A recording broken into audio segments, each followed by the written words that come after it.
Hey guys, in this video, I want to talk to you about 5 things that make you hate language learning.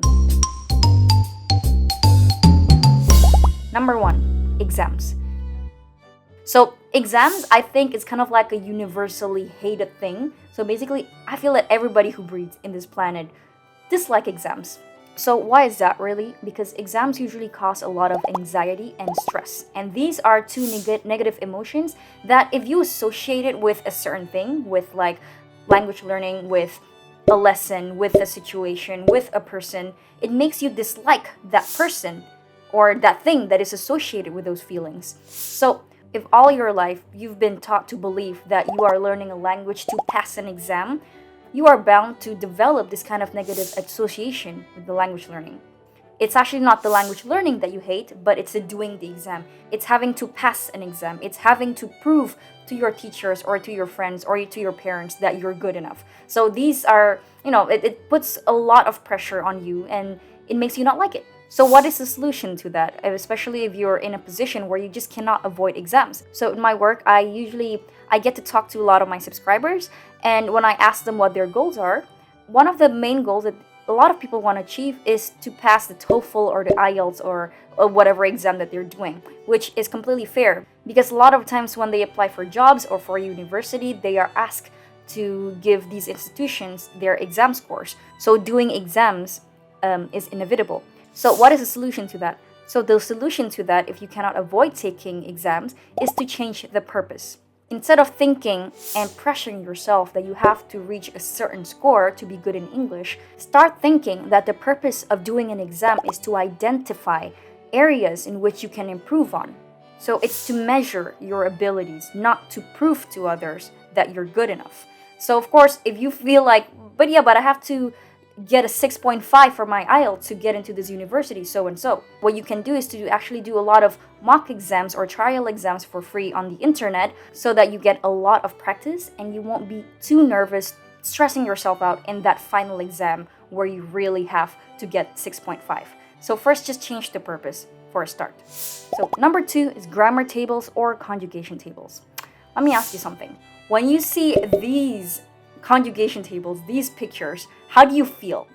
Well, if I were you, I would feel completely intimidated. So just a personal story, but 10 years ago, I actually started learning Russian. So I actually enjoyed it. I was able to read Russian letters up until today, which is really cool.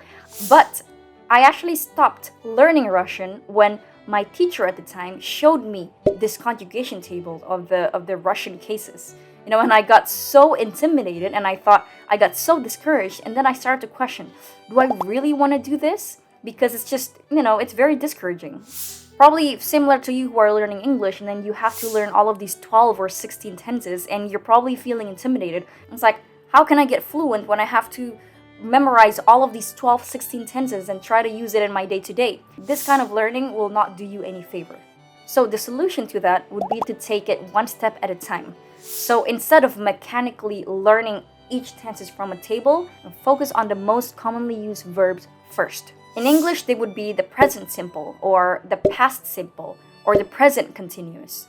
And then when you're starting to learn all of these tenses one by one, learn it through context. Really learn in which situation do I use these verb tenses. Or when you're watching a movie or reading a book, try to focus on those verb tenses that you're learning and then really see how it is used in real life by native speakers or by a non-native speaker who is fluent. So number 3, textbooks. So textbooks these days are quite outdated, and most of the time you're asked to learn things that are irrelevant to what you truly need. Many textbooks that I see about language learning also give you quite boring lessons, and a lot of the times when you are asked to learn English or any other languages that you're learning from these textbooks, and this is the only source that you use, of course you'll get bored, and of course you'll have this negative feeling that you will associate with language learning, just like what we talked about in the first point.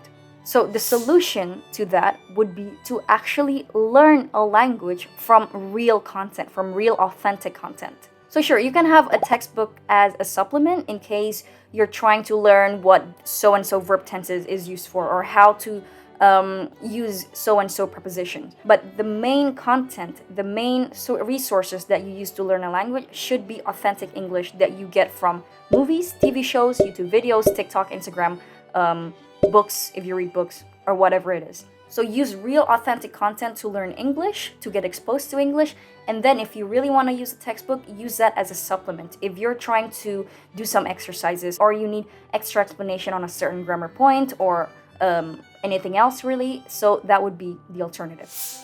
Number 4, learning about things that are irrelevant to you. So have you ever found yourself in a math class and then you're faced with the Pythagorean theorem and having to memorize the formula, like C equals to square root of a squared plus b squared, and then you think to yourself, what am I ever going to use this in real life? And of course, so many people that I know, at least also myself, dislike math because one of the reasons is because you're always questioning when do I use these in real life, and makes you have again that negative association to the subject. So whenever you're learning English in the classroom and you always think to yourself, when am I going to use this? Why should I learn about the prepositions when I'm not going to use English in my day-to-day? A lot of times, lessons that are irrelevant for you, of course, you're not motivated because you don't have that end goal. This is why a solution to this would be to really understand, to know your why you're learning so and so. The reasons of learning English or whatever language that you're learning is quite obvious, right? So English is without a doubt the most important language to use right now internationally. And, you know, the importance is not even debatable anymore, but still people do not have that strong reason, that strong willingness to learn it because they don't feel it. So this is an exercise, this is kind of like a soul searching that you would have to do for yourself to truly understand, why am I learning this? So of course, if you're just learning English because your parents are telling you to do it or because it's required for university and all of that, but if you don't have that willingness, it's just not even worth your effort. So a solution to that, I would actually want to challenge you to really dig deep and to really understand and to really feel the importance of why you're learning it. And this is why in my coaching program ESA, I only accept people who truly urgently need English, because in this case their why is already strong enough.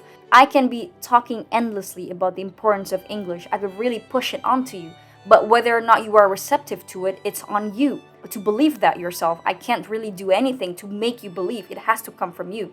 So when you are learning things in English that you don't necessarily like, the solution to that would be ask yourself, how do I make this relevant in my life? If you still cannot find the answer to the relevance of English in your daily life, then maybe it's not a priority right now. Maybe when comes a time where you are pushed to have to be able to communicate in English, that's probably when you know it's relevant. That's when you probably have that motivation to do it. But here in this video, I actually want to challenge you to try to do a little bit of soul searching to have the answer for yourself and to genuinely really feel the importance for you to start learning things that are relevant to you.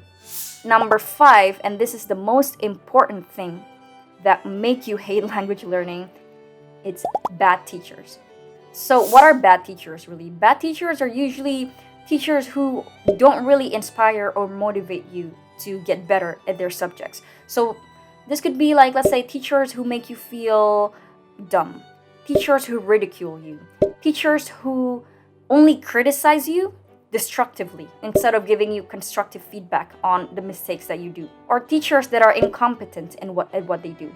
When I interview a lot of my subscribers for them to get into my premium coaching program ESA, a lot of people actually share to me that a lot of the regret that they have is that they don't learn English from when they were younger. And the reason for that is because it was really boring, the teachers weren't good, and when they found my videos, they actually have a different outlook to approaching English learning.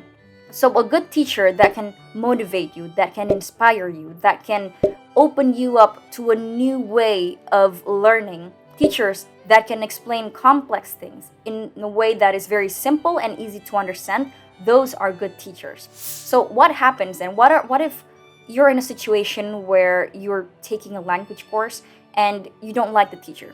First, of course, you can let go of that, but if you're already committed, then you're gonna have to stick through it, or you can just quit. But do not let a bad teacher discourage your progress, your effort in learning a language. Instead, look for a role model. This could be, like with TikTok, Instagram, YouTube, and all that. You will find a lot of language teachers online with different styles of teaching, and you can take your pick.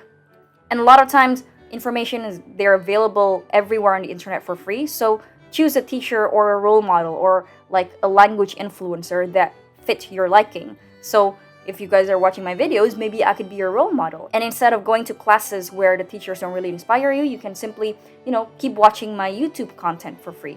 The important thing is that you can keep up that excitement when you're learning a new language. Alright guys, that is it for this week's video. Thank you so much for tuning in. I hope you guys learned something new, you're inspired, you're motivated. If you like the video, give it a thumbs up for the algorithm. And as usual, I will see you next week in another video. Until then, take care and bye-bye.